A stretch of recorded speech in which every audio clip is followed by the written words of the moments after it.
provides you so much setup and the ability to stop what Weibo are doing. The moment that a fight slows down or allows for Weibo to start to pick up speed, you're going to have an Orianna Shockwave. You're going to have a Gwen.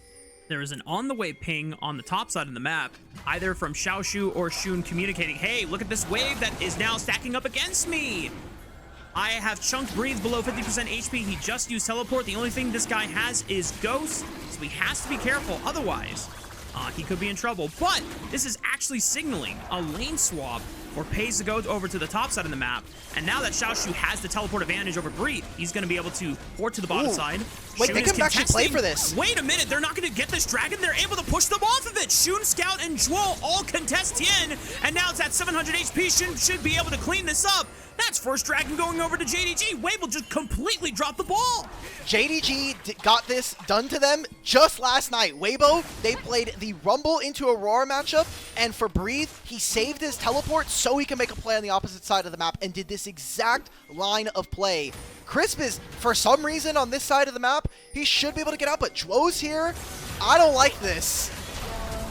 Shockwave. Oh no, the anti-synergy! Chris flashed away! Oh no, more anti-synergy between both supports. Okay, guys, this series doesn't matter. It's fine. Chris, maybe just get out alive. But now double flash, we're missing skill shots. We finally hit something. JDG pick up first blood. Well, oh my okay, God. it doesn't matter. We got the kill. Camps that he can do, obviously blue buff available, the wolves as well. No movement from JDG. I mean, they had a few of those really important abilities. Killer Instinct available for Pays. The Weaver's Wall that we had mentioned, not used. So eventually in setup for what could be a dragon in 2 minutes time. And I think pretty dangerous here for JDG to play around with. We haven't seen much of that explosiveness historically to the LPL that have fallen, I think, on hard times so far in 2025. Decent setup onto Scout. Oh, the seismic shove was trying to see if Chris was going to come in, but shoot from over the wall! Flash Cataclysm follows Xiaohu over his own flash. The flag and drag takes down the Summer Sabertooth. Farm, especially for players like Breathe and Xiaohu right now. So you can see that Crisp trying to toe the line. Tien had actually made his way towards the top side and got himself another scuttle. So he's going to start to crawl out to a little bit more of a lead. And speaking of Tien, I think an amazing achievement here. 700 games in the LPL. He has been the key to Weibo Gaming's early success when he is able to find a massive start. But right now it's all about Chris finding a dive onto Xiaoshu and taking up as many turret shots as possible. And Breathe doesn't even get the chance to finish off the kill. It is the ignite from Chris that deals the finishing blow. But Breathe is going to get a hell of a lot of gold here. It's not going to stay. Wonder what kind of play they're looking for. Maybe even opening up for Breathe to find a teleport cover for the bottom side. But the kill going over to Chris, not bad. And now you see that JDG want to see if they can get Xiaohu.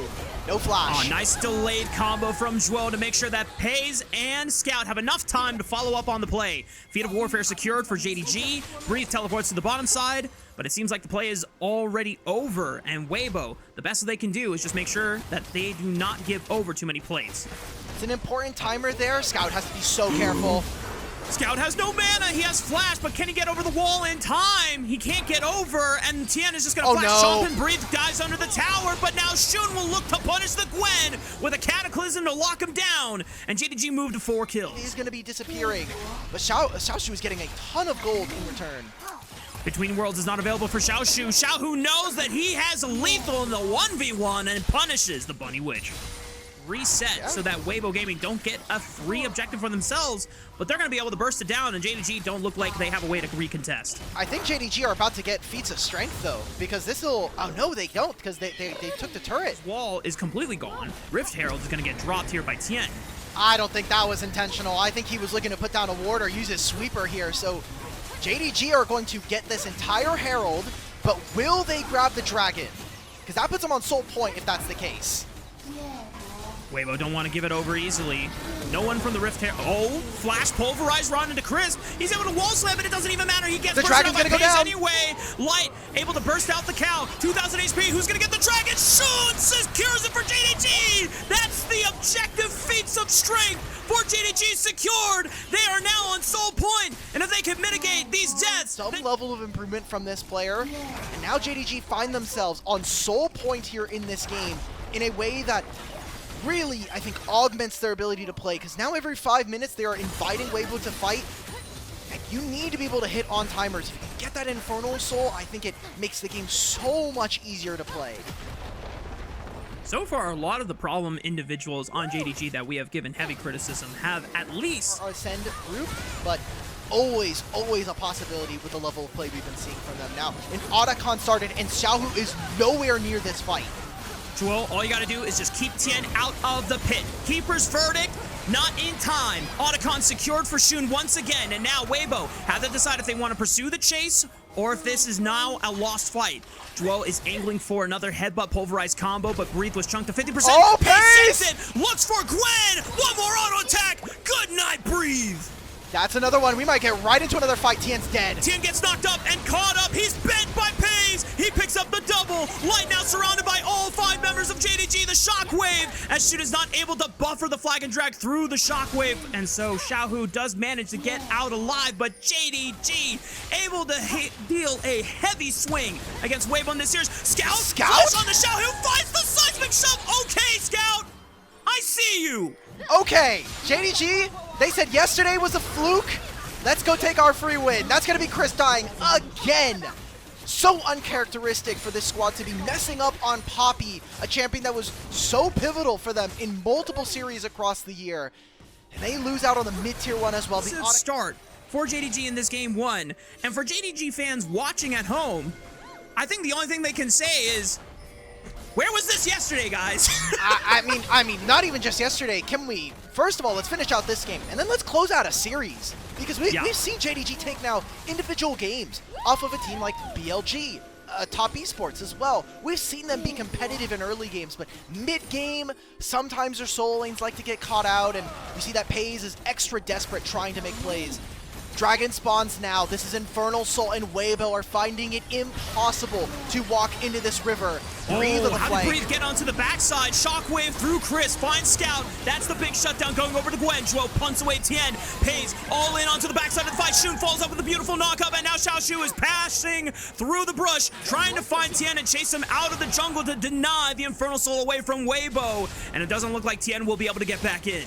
That's going to be Pace finishing off this dragon, and Rafa, we have got ourselves a game here. JDG looking to close this out within the next 4 to 5 minutes. Baron's going to be spawning in a minute and a half. Pace is 1v2 right now. He just destroyed Tien. He's going to look for Chris next. That's the double for Kaisa, and that moves him to 7-0 on 3. Throughout the rest of the series, then JDG will put themselves on the best confident foot forward going into the play-in stage. Mid-tier 2. Baron in 40. Recall. Let's spend our gold. We get to look in picture-in-picture. Comrades. Xiaoshu tries to flash on top of it, but does not land the combo. Xiaoshu still pressuring through the mid-tier 3 turret. And the rest of Weibo now forced to respond to Xiaoshu, but that should be the signal for JDG to just start up the Baron. Guys, Atrundo's chasing my top laner. Please start the Baron. Please. The bleach is back. The pocket sand is back. Do we have like all of the peripherals set up? And the stake technician just tells them it's all Scout. And they know. Oh, beautiful seismic shot. The Shockwave does really not any damage on the Xiaoshu. That's just a third of his HP gone. Flash from Scout, another seismic shove finds Chris this time. And Weibo lose their 2 crucial jungle support fundamental squad. And without a smite from either the Unsealed Spellbook or the jungler himself, this should be a free Baron for JDG. All right, 5 minutes ago, we were like, okay, can JDG cleanly close this game out? It took a little bit. We got the Baron finally. So Baron has now been taken here for JDG. Will be disconnected for the rest of the series. And I'll come back for IG BLG. Yeah, of course. I mean, everybody's come back for BLG IG. Oh my. All right, there we go. It starts. Okay. Step 1. Step 1. Weibo, now 5-4 for the next 43 damn seconds. We'll see if JDG Zhuo's gonna die. Problem solved. Zhuo is getting dropped. The enemy redemption tries to bring him lower, forces him to nearly 100 HP. Weibo are now effectively fighting a 5-on-3. I don't know if Zhuo has teleport in his arsenal. No, he doesn't. He's just running back from base. He can't even heal the full HP. Elder Dragon is being burned by Weibo. Shun, if there's one thing you can do, please, for the love of God, steal it! Steal this! No! The Keeper's Verdict is gonna put him away! 2,000 HP, it is gone! and gold will stall this game. Seismic Shove does not connect because he was immune, but the tier 2 turret is below 50% HP, and Crisp is trying to threaten on the other side of the wall. Objective bounty secured for Weibo. Control the mid wave, and honestly, the only person missing Flash is going to be Light, but Valkyrie plus that summoner spell coming back up means it's an even objective. Xiao just loses that instantly. JDG now have another champion to instantly target the next time you see this Orianna step into effective range of Shun and Zhuo. He goes for the headbutt pulverize onto Breathe. No one engages quite yet, just trying to test the waters here. Shun posturing, EQ is blocked by Crisp with the steadfast Precedent Keeper's Verdict, punts away one, but they pop Crisp, and now they're looking for more. Two-man Cataclysm, Pays dives into the backline, looks for Shadow, he flashes away from the Shadow Wave! Pays, masterful on the Kaisa, a quadra kill for Shun, and JDG will finally put this game 1 to rest. Ah, man, okay, it happened before to Pays where he had his Penta stolen, so Shun not getting it for himself feels bad. JDG, it took him 10 extra minutes, but they close out game 1. Thankfully, Shun and Pays were able to lock shit down and ensure that JDG were able to pick up the first game of the series. These were some of the best highlights from today's matchup. Which moment was your favorite? Let me know in the comment section below. This is OP, and I'll see you tomorrow. Take care.